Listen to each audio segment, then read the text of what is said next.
வணக்கம். எனக்கு இனியவர்களே, அப்போஸ்தலனாகிய பவுலடிகள் கலாத்தியர் 5ஆம் அதிகாரம் 22, 23 இப்படி எழுதியிருக்கிறார்.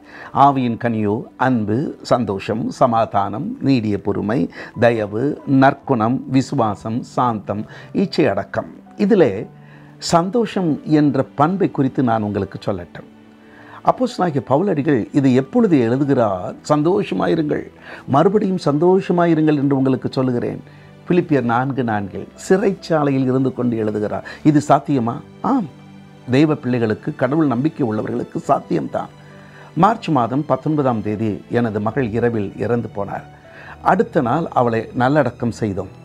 அதற்கு அடுத்த நாள் லைவ் ஏஞ்சல் டிவியில் நான் பேசணும். வந்த ஊழியர்கள்லாம் கேட்டார், எப்படி ராஜன் உன்னால் முடிந்தது? தேவன் அருளிய சந்தோஷம், அது ஆவியின் கனி. உங்களுக்கும் அந்த சந்தோஷம் இருக்கட்டும். இந்த நாள் இனிதாக மாறட்டும்.